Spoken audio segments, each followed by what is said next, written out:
हम जानते हैं कि जब ये तंबू पृथ्वी पर हमारा ये घर गिरा दिया जाएगा तो हमें ईश्वर द्वारा निर्मित एक निवास मिलेगा।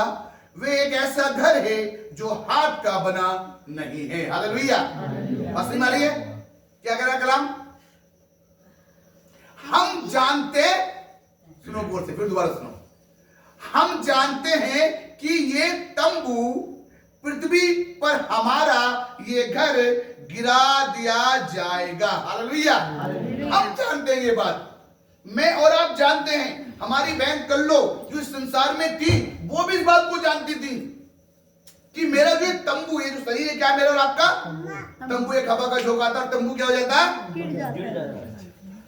मैं और आप जानते हैं, हमारी बहन भी जानती थी इस बात को कि मुझे एक दिन जाना पड़ेगा, लेकिन ये नहीं जानता कोई कब जाना। ये भेद, ये रहस्य सिर्फ प्रभु यीशु मसीह के हाथ में है। हालेलुया। तो इसमें लिखा है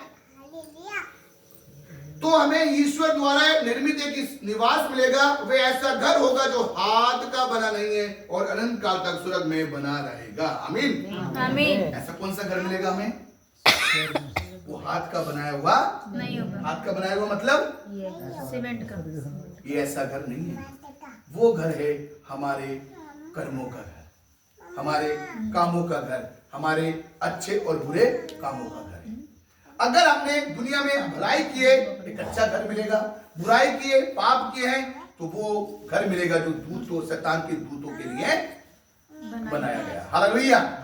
इसमें लिखा है इसलिए हम इस शरीर में कराते रहते और उसके ऊपर अपना स्वर्गीय निवास धारण करने की तीव्र अभिलाषा करते, बशर्ते हम नंगे नहीं बल्कि वस्त्र पहने पाए जाए। हालेलुया। उस समय जब हम प्रभु के पास जाएंगे तो हम नंगे नहीं होने चाहिए। नंगे समझते हो? हम सब जानते हैं नंगे व्यक्ति को क्या लगती है, बोलो ना, शर्म लगती है।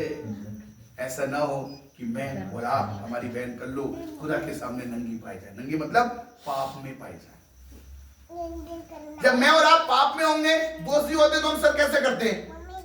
अगर मैं और आप दोषी हैं तो हमारे सर कैसे होंगे? हमारी हिम्मत नहीं होगी हम सर ऊपर उठाने। ये होता नंगापन, इसको बोलते हैं। कहते हैं बहुत नंगापन दिखा रहा। ऐसा ना हो कि हमारी बहन उस नंगेपन की अवस्था में। अगर ऐसा है तो आप उनके लिए प्रभु से प्रार्थना करें ताकि हमारी बहन ईश्वर के राज्य में पहुंच जाए। एक वचन बड़ी गौर से सुनना है, इसमें बड़ा गौर से सुनना इस वचन को। मकाबियों का दूसरा ग्रंथ उसका 12 अध्याय और पद संख्या 43 से, इसको गौर से सुनना सब लोग है ना। इसके बाद यूदा ने लगभग 2000 रुपए का चंदा एकत्र किया और उसे यरूशलेम भेज दिया, जिससे वहां पाप के प्रायश्चित के रूप में बलि चढ़ाई जाए। वो तो सुना यहां पर। उसने पुनरुत्थान का ध्यान रखकर यह उत्तम एवं सराहनीय कार्य संपन्न किया। यदि उसे मृत सैनिकों के पुनरुत्थान की आशा नहीं होती तो मृतकों के लिए प्रार्थना करना मूर्खतापूर्ण तथा निरर्थक होता। हालेलुया। ये वचन बता रहा है कि एक यूदा नाम का व्यक्ति था और यरूशलेम में जब युद्ध हो गया तो बहुत सारे सैनिक लोग मर गए और सब छोड़कर उन्हें चले गए। एक व्यक्ति था यूदा, अब्दुल्लाम को बनेगा अब्दुल्लाम यूदा। बड़ा अच्छा व्यक्ति था क्योंकि मरने वालों को दफन करना सबसे बड़ा काम है। मरने वालों को दफन करना सबसे बड़ा काम है। तो उसने क्या करा, वहां के लोगों से चंदा इकट्ठा किया, 2000 रुपए का चंदा इकट्ठा किया, उसको यरूशलेम भेजा और उनके सारे दफन का काम उसने क्या, वो बलि चढ़वाई। बलि मतलब प्रार्थना कराई। हालेलुया। आगे सुनना गौर से।